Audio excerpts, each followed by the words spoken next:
Subscribe करें story time और हर सोम, बुध और शुक्रवार को साक्षी रहे कुछ अनोखी कहानियों से भरे सफ़र का। बेल आइकन दबाना ना भूलें।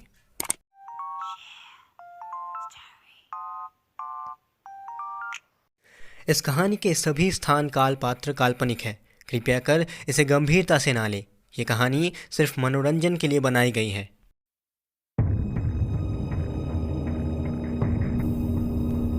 हम जासूसों के दिमाग थोड़े अलग तरीके से काम करते हैं कमिश्नर साहब। डिटेक्टिव किंग चाय का कप टेबल पे रखते हुए कहते हैं, अच्छा कमिश्नर साहब, अब मैं चलता हूँ। कमिश्नर कहते हैं, सतर्क रहना डिटेक्टिव।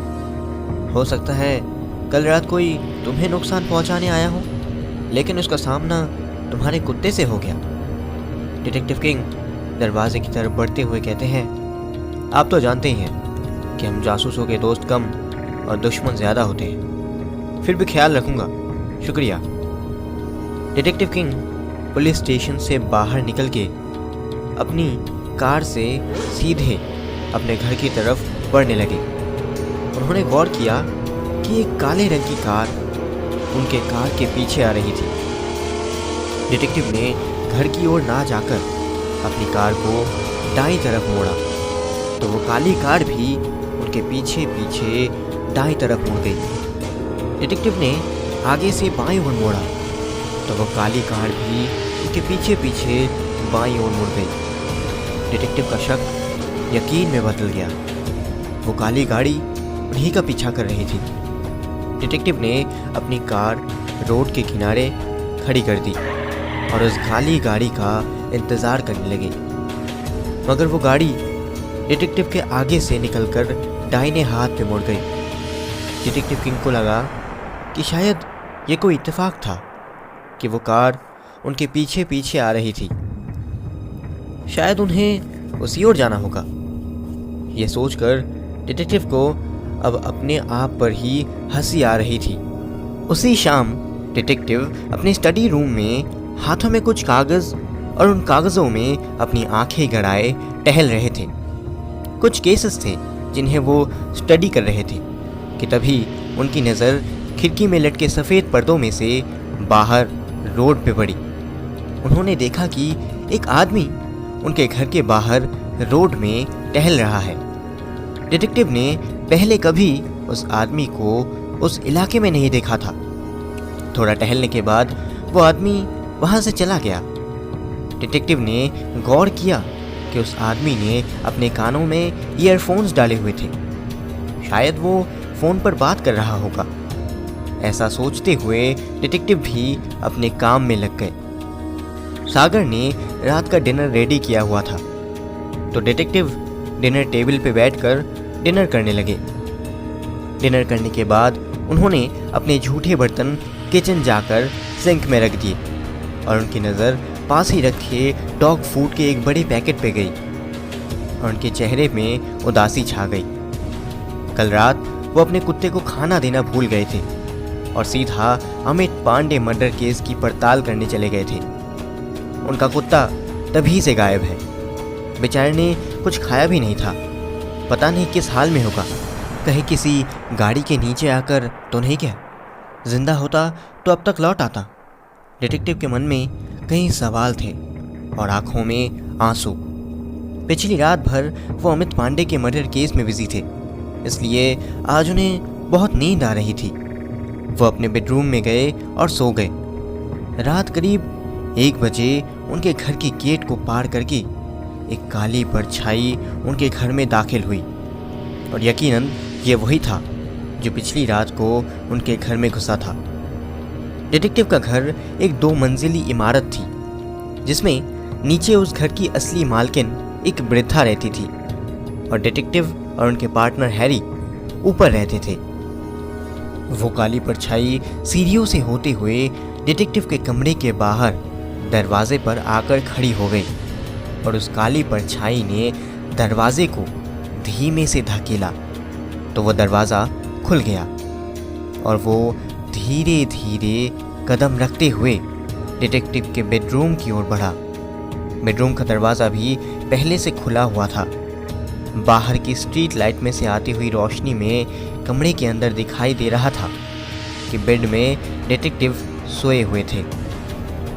वो काली परछाई हाथों में खंजर पकड़े धीमे धीमे बिस्तर के पास गई और उसने अपने हाथों के खंजर से डिटेक्टिव के सीने में कई वार किए।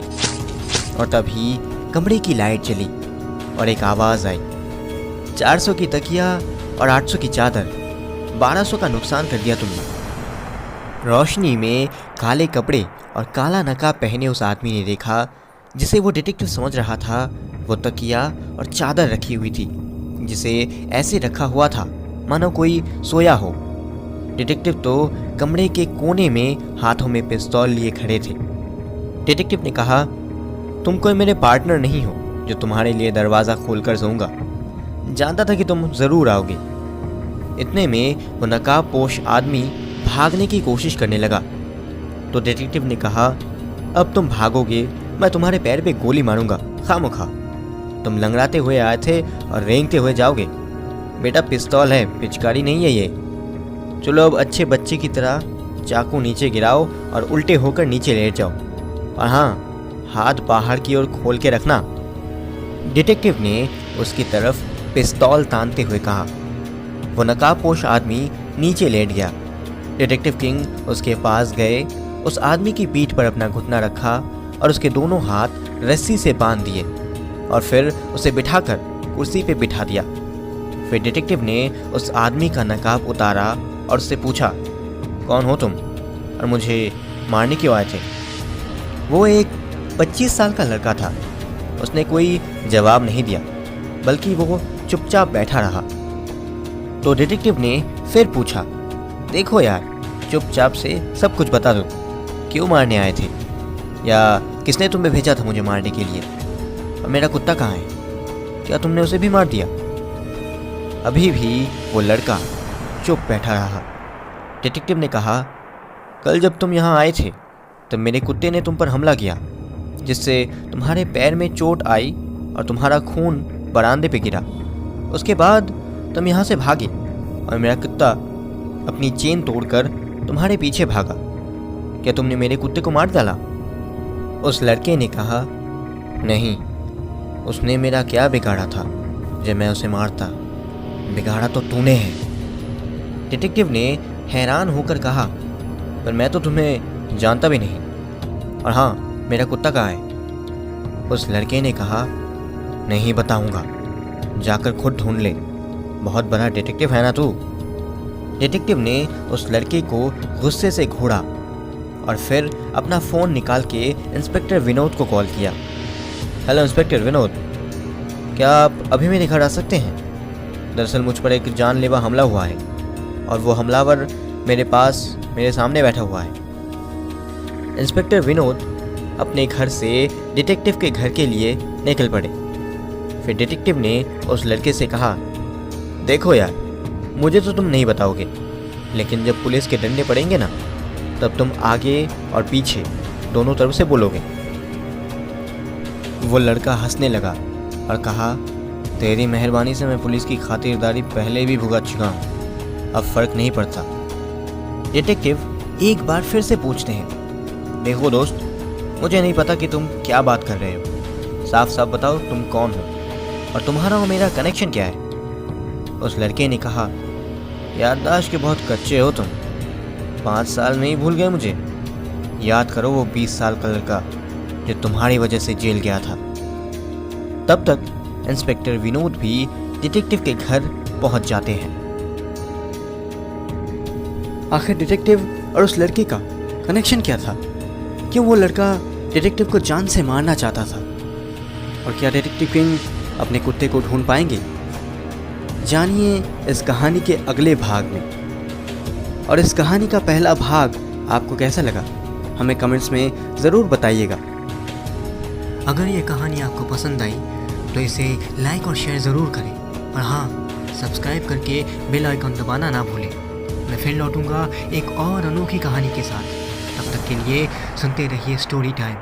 Keep listening, keep learning.